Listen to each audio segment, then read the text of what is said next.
Morning students, class 10th mathematics में देखिए मैंने प्रीवियस वीडियो में आपको बताया था कि हम ग्राफी विधि से कैसे निरूपण करते हैं, कैसे उसके हल निकालते हैं ग्राफी विधि से। ठीक है, दिए गए क्वेश्चन या समस्या का हम कैसे रैखिक समीकरण का युग्म बनाते हैं और उनकी ग्राफी विधि से हल करते हैं। और साथ ही मैंने आपको ये भी बताया था कि अनुपातों यानी A1/B1 A1/A2 B1/B2 और C1/C2 की तुलना करके भी हम कैसे उसका निरूपित करते हैं, ग्राफ कैसा होगा, ये सब कुछ मैंने आपको बता दिया था। तो आज हमारा जो है हम अपना एक्सरसाइज 3.2 प्रश्नावली 3.2 करेंगे। ठीक है, तो आइए स्टार्ट करते हैं पहला क्वेश्चन।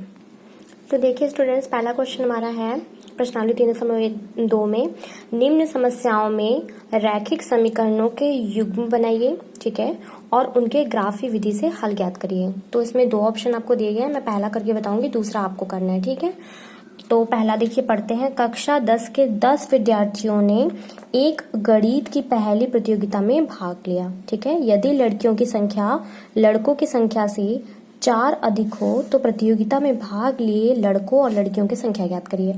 तो यहाँ पर देखिए हम कैसे स्टार्ट करते हैं। सबसे पहले आपको लड़कों और लड़कियों की संख्या ज्ञात करनी है। ठीक है, तो आप लड़कियों की संख्या x मान लीजिए और लड़कों की संख्या y मान लीजिए। ठीक है, उसके बाद प्रश्नानुसार जैसे जैसे समस्या में हमारे क्वेश्चन में कहा गया है वैसे हम प्रश्नानुसार करेंगे। तो आइए स्टार्ट करते हैं। सबसे पहले आप मानेंगे, माना लड़कियों की संख्या x और लड़कों की संख्या y। ठीक है,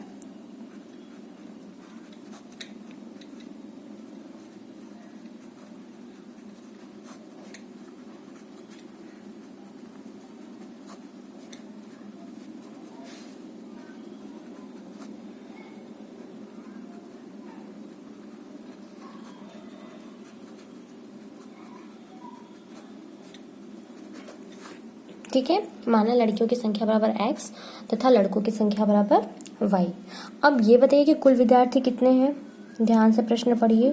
देखिए गणित का जो सवाल होता है उसे हल करने के लिए आप जितनी बढ़िया से प्रश्न को समझेंगे, बार बार पढ़ेंगे, उतना अच्छा क्लियर होगा। तो यहाँ पर देखिए कक्षा 10 के 10 विद्यार्थियों ने, यानी कुल विद्यार्थी कितने हैं आपके पास, 10 है। ठीक है, तो जब कुल विद्यार्थी 10 है तो लड़कियां अगर हमने x मान लिया, लड़कों की संख्या हमने y मान लिया, तो प्रश्नानुसार पहला समीकरण क्या बनेगा, x + y बराबर 10 बनेगा, क्योंकि x लड़कियां मान लिया हमने, y लड़के मान लिया और कुल टोटल विद्यार्थी ही कितने हैं, 10 है। तो हमारा पहला समीकरण क्या होगा, x + y बराबर 10, यानी लड़कियां और लड़के मिला के कितना है, 10 है। ठीक है, यहाँ पर प्रश्नानुसार लिख लेंगे आप।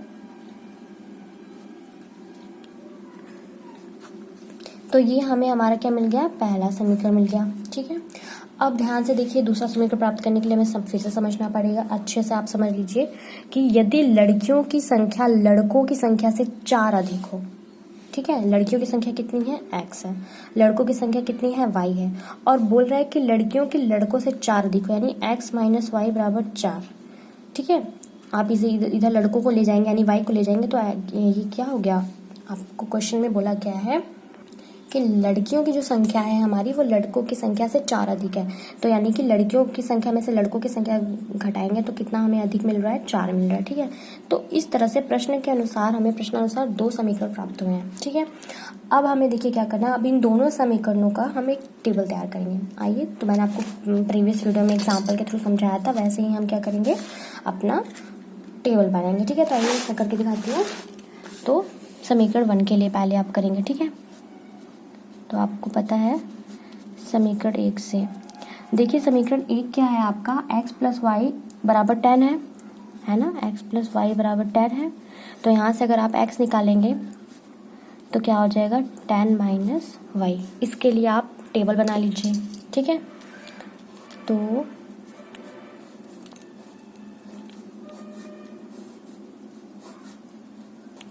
तो मान लीजिए कि मैंने आपका y बराबर 5 रखा। ठीक है, तो y बराबर अगर हम 5 रखते हैं तो x बराबर कितना आएगा, 10 - 5 5 आएगा। ठीक है, क्लियर है। अब मान लीजिए हमने y बराबर 3 रख दिया, तो 10 - 3 x कितना आ जाएगा, 7 आ जाएगा। अगर हमने y बराबर 3 रख दिया तो हमारा x कितना आ जाएगा, 7 आ जाएगा। सेम प्रोसीजर हम करते हैं समीकरण 2 के लिए भी। समीकरण 2 से समीकरण 2 हमारा क्या है, देखिए x - y बराबर 4 है। यहाँ से भी अगर हम x की वैल्यू निकालेंगे तो क्या हो जाएगा, y + 4 हो जाएगा। अब इसके लिए भी हम टेबल बना लेते हैं। ठीक है, है बहुत इजी, ठीक है। आप ध्यान से देखेंगे तो आपको अच्छे से क्लियर हो जाएगा। अब मान लीजिए कि आप यहाँ पर y बराबर 0 रख देते हैं तो x बराबर क्या मिल जाएगा आपको 4 मिल जाएगा। अगर y बराबर 0 रखेंगे तो x बराबर कितना मिल जाएगा 4 मिल जाएगा, ठीक है ना। अब मान लीजिए आप y बराबर 2 रख देते हैं तो x बराबर कितना मिल जाएगा 2 + 4 यानी कि 6 मिल जाएगा ना। अब देखिए हम इसका ग्राफी निरूपण कैसे करते हैं, ठीक है।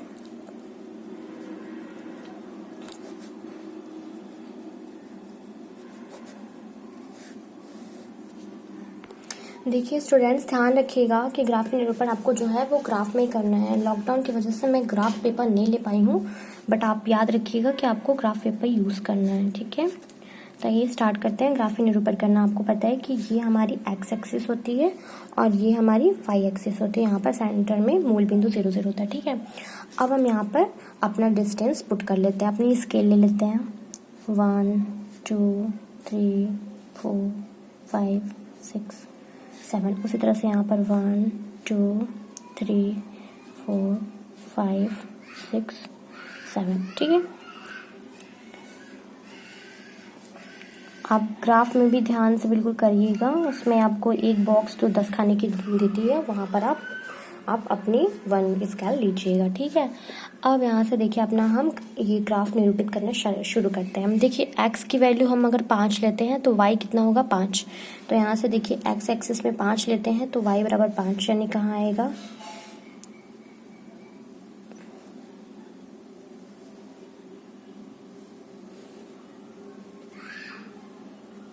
कुछ यहाँ पर आएगा, है ना। देखिए ये बिंदु हमें मिलेगी, कौन सी बिंदु है ये, हम दे देते हैं 5 5 यानी x बराबर कितना लेना है 5 और y बराबर भी हमें कितना लेना है 5 यानी दोनों के 5 यहाँ पर 5 5 मिल जाएगा, ठीक है। अब नेक्स्ट वाला देखते हैं, x की वैल्यू 7 और y की 3 यानी x की 7 लेंगे, ठीक है, और y की 3। तो यहाँ पर आएगा कुछ, ठीक है, यहाँ पर आएगा 7 और 3, ठीक है। इसको मिलाते हुए हम रेखा खींच देते हैं, स्केल से खींचिएगा, ठीक है।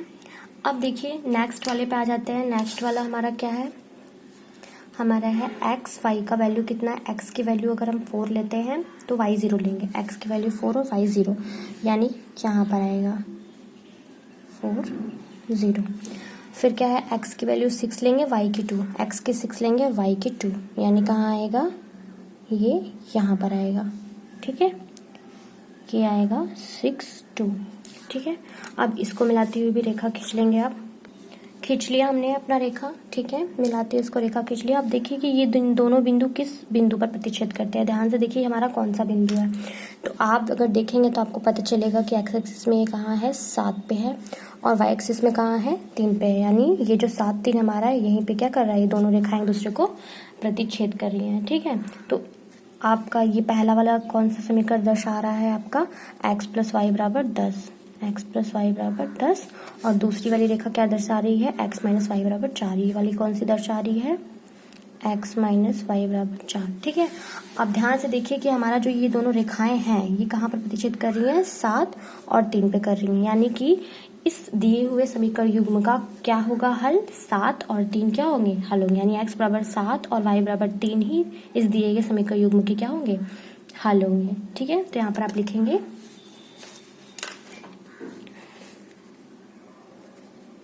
अतः x बराबर 7 y बराबर 3 इस समीकरण युग्म के हल होंगे, युग्म के हल होंगे। इसका क्या मतलब हुआ, x हमने क्या माना था, लड़कियों की संख्या, और y क्या माना था, तो क्या हो जाएगा, इसलिए लड़कियों की संख्या बराबर कितना हो जाएगा 7 और लड़कों की संख्या बराबर 3, ठीक है। तो देखिए प्रश्न में क्या था कि आपका लड़कों और लड़कियों की संख्या याद करिए, तो लड़कियों की संख्या कितनी आ गई 7 और लड़कों की 3 आ गई। अब अपने उत्तर की जांच भी कर लीजिए कि हमारा उत्तर सही है कि नहीं।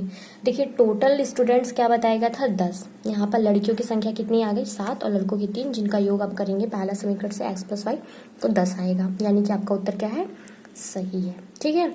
तो इस तरह से हम क्या करते हैं, पहले हम अपना जो दो चीज़ें निकाली हैं उनको एक्स वाई मानते हैं। फिर कुल हमने देखा, दो समीकरण प्राप्त हुए और उस समीकरण के टेबल बनाने के बाद हमने ग्राफिक निरूपण किया जो इस तरह से होगा, तो आप अपना कर सकते हैं। अब इसका जो सेकंड पार्ट है ये वाला आप करेंगे। अब आ जाते हैं क्वेश्चन नंबर सेकंड पे। ओके, तो देखिए स्टूडेंट, क्वेश्चन नंबर सेकंड हमारा क्या है, ध्यान से को बढ़िया से प्रश्न पढ़ लीजिए। देखिए, अनुपातों A1/A2, B1/B2 और C1/C2 की तुलना कर ज्ञात कीजिए कि निम्न समीकरण युग्म द्वारा निरूपित रेखाएं एक बिंदु पर प्रतिच्छेद करती हैं, कि समांतर हैं अथवा समपाती हैं। मैंने आपको प्रीवियस वीडियो में बताया था कि अगर दिया गया दो समीकरण है तो उसमें हम क्या करते हैं, पहले समीकरण को A1x plus B1y plus C1 और इसको A2x plus B2y plus C2 मान के हम तुलना करके A1/A2, B1/B2 और C1/C2 निकालते हैं। ठीक है, अब देखेंगे कि ये अगर बराबर होते हैं, ठीक है, मान लीजिए A1/A2 और B1/B2 नॉट इक्वल हुए हैं, यानी कि आपस में बराबर नहीं है, तो हम सीधा बता देते हैं कि वो क्या है,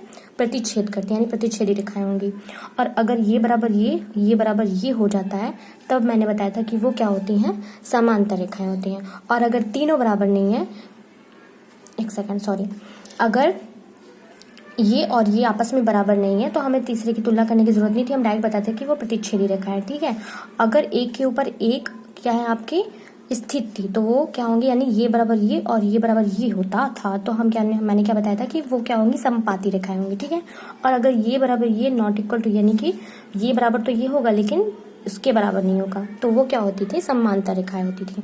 तो आइए हम अपना पहला उठाते हैं, पहला करते हैं। इसमें 3 ऑप्शन दिए हैं, मैं पहला आपको बताती हूँ, आपको बाकी 2 ऑप्शन करने हैं। ठीक है, तो पहले मैं आपको करके दिखाती हूँ कि किस तरह से हम करेंगे। सबसे पहले अपना समीकरण लिख लेते हैं हम, क्या है, 5x minus 4y plus 8 is equal to 0, और सेकंड वाला क्या है, 7x plus 6y minus 9 is equal to 0। ठीक है, अब यहाँ से हम A1/A2, B1/B2 और C1/C2 निकालते हैं।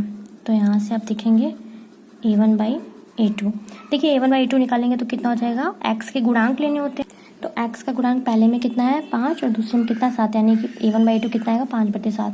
उसी तरह से B1/B2 निकाल लेते हैं y के गुणांकों को, तो B1/B2 इक्वल टू, तो यहाँ से कितना आ जाएगा, -4/6। इसे आप कट करेंगे तो क्या हो जाएगा, -2/3 हो जाएगा। ठीक है, अब यहाँ से C1/C2 भी आप निकाल लीजिए। C1/C2 निकालेंगे कितना हो जाएगा, 8/-9, 8 क्या हो जाएगा, -9। ठीक है, अब आप अच्छे से देख सकते हैं कि A1/A2 is not equal to B1/B2। क्या A1/A2, B1/B2, C1/C2 इक्वल है, नहीं है। तो यहाँ से आप लिखेंगे कि यहाँ A1/A2 is not equal to B1/B2। ठीक है, देयरफॉर, यानी इसलिए ये क्या होंगी, प्रतिच्छेदी रेखाएं होंगी, यानी कि इसलिए समीकरण युग्म द्वारा निरूपित रेखाएं क्या होंगी, प्रतिच्छेदी रेखाएं होंगी। इसलिए समीकरण युग्म द्वारा निरूपित रेखाएं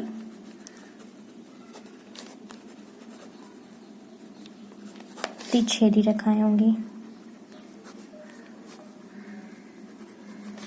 यही हो गया आपका आंसर, यानी कि कुछ नहीं करना है आपको, बहुत इजी क्वेश्चन है। आपका जो समीकरण दोनों दिया है उससे आप तुलना करेंगे A1/A2 यानी x के गुणांकों को, और B1/B2 यानी y के गुणांकों को, और C1/C2 आप क्या करेंगे, निकाल लेंगे और देखेंगे यदि आपस में पहला और दूसरा ही आप कंपैरिजन करें, A1/A2, B1/B2 अगर आपने कंपैरिजन किया वो बराबर नहीं है तो वो प्रतिच्छेदी रेखा निरूपित करेगा। मैंने बताया जैसे कि इसमें है। अब मान लीजिए कि A1/A2 is equal to B1/B2 is equal to C1/C2 आ जाता है। ठीक है, तो वो क्या होंगी, समपाती रेखाएं प्रदर्शित करेंगी। और मान लीजिए A1/A2 is equal to B1/B2 तो आया, लेकिन वो C1/C2 के इक्वल नहीं आया। ठीक है, तो वो क्या होंगी, आपकी समांतर रेखाएं होंगी। आई होप आप सभी को समझ में आ रहा होगा। तो इसमें मैंने आपको पहला बताया, इसमें 2 और हैं और आप इन दोनों को करेंगे। ठीक है, अब आ जाता है अपने क्वेश्चन नंबर 3 पे। वीडियो ज़्यादा लंबा हो जाएगा इसलिए मैं 1-1 बता रही हूँ, साथ ही आपको करेंगे। अगर मैं आपको करने के लिए नहीं दूंगी, सारे क्वेश्चंस मैं बता दूंगी तो फिर आपको क्लियर नहीं होगा। ठीक है, तो आते हैं 3rd क्वेश्चन पे। देखिए स्टूडेंट्स, क्वेश्चन नंबर 3 में क्या कह रहा है हमारा, अनुपातों A1/A2, B1/B2 और C1/C2 की तुलना कर ज्ञात कीजिए कि निम्न रैखिक समीकरणों के युग्म संगत हैं या असंगत। मैंने आपको प्रीवियस वीडियो में अच्छे से ये बात क्लियर करा था कि जब आप A1/A2, B1/B2, C1/C2 कंपैरिजन करके आप निकालते हैं तो आपको 3 चीज़ें पहले तो मिलती थी, प्रतिच्छेदी, समपाती और समांतर रेखाएं। अगर ये बराबर ये हो गया, ठीक है, ये बराबर ये नहीं होता है, ठीक है, तो हम बता सकते हैं कि वो प्रतिच्छेदी रेखाएं होंगी और उनके क्या होंगे, एक अद्वितीय हल संभव है। आपको प्रीवियस वीडियो अच्छे से जाके देखनी है, तभी आपको ये वाला चैप्टर समझ में आएगा, ठीक है। तो अगर प्रतिच्छेदी रेखाएं हैं, अगर ये नॉट इक्वल टू ये है, तो हम पहले ही बता सकते हैं कि वो प्रतिच्छेदी रेखाएं होंगी, और साथ ही प्रतिच्छेदी रेखाओं का केवल एक अद्वितीय हल होता है, मैंने बताया था। अब दूसरी चीज़ मैंने बताया था कि जिस भी समीकरण युग्म का हल संभव होता है उसे हम संगत समीकरण युग्म कहते हैं, ठीक है। और अगर हल संभव नहीं होता हम उसे असंगत समीकरण युग्म कहते हैं, मैंने बताया था प्रीवियस वीडियो में। तो पहले आपको कंपैरिजन करना है और पता करना है कि प्रतिच्छेदी रेखाएं हैं कि नहीं, कि संपाती रेखाएं हैं या समांतर रेखाएं। अगर ये बराबर ये हो गया तो वो संपाती होंगी, तो उस केस में क्या होता है, अपरिमित रूप से अनेक हल संभव होते हैं, तो वहां भी हल संभव है, तो वहां पे भी संगत समीकरण युग्म होगा। लेकिन जब ये बराबर ये हो और नॉट इक्वल टू ये होता है, तो आपको पता है कि वो समांतर रेखाएं होती हैं। लेकिन आपको अच्छे से ये बात पता होनी चाहिए कि समांतर रेखाओं का कोई भी हल नहीं होता, इसलिए वो क्या होती हैं, असंगत होती है। तो आइए हम करके देखते हैं कि क्या है। तो मैं पहला करके बताती हूँ, आपको बाकी के क्वेश्चंस करने हैं। अगर आपको नहीं आएगा तो आप मुझे बताएंगे, मैं फिर से बता दूंगी। लेकिन आप आज की वीडियो में मैं सभी क्वेश्चंस के फर्स्ट बता रही हूँ, ताकि बाकी के क्वेश्चंस आप अटेम्प्ट करें, ठीक है। और मैं इस क्वेश्चन को स्टार्ट करती हूँ, फर्स्ट वाला। तो आइए देखिए, हम यहाँ से कंपेरिजन करते हैं, a1/a2 निकालते हैं। सेम पिछले वाले क्वेश्चन की तरह ही है, a1/a2 निकालेंगे तो कितना आ जाएगा, 3/2। फिर निकालेंगे हम b1/b2, b1/b2 निकालेंगे कितना हो जाएगा, 2/-3, तो 2/-3 हो जाएगा, ये b1, ठीक है। अब हम निकालेंगे c1/c2, तो यहाँ से कितना हो जाएगा, 5/7, ठीक है। अब आप देख लीजिए ध्यान से कि आपका क्या a1/a2 b1/b2 इक्वल है, नहीं है, ठीक है। तो आप क्या लिखेंगे यहाँ, a1/a2 not equal to b1/b2, ठीक है। इसलिए यह क्या है, प्रतिच्छेदी रेखाएं हैं, प्रतिच्छेदी रेखाएं हैं।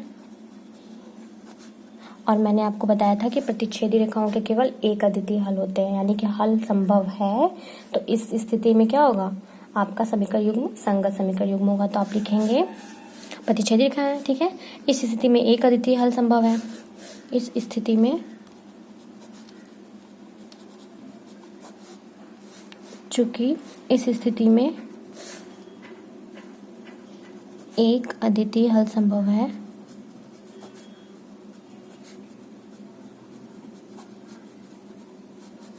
अतः यह समीकरण युग्म संगत होगा। यह समीकरण युग्म कैसा होगा, संगत होगा। बात समझ में आई, संगत होगा। ये हो गया आपका आंसर।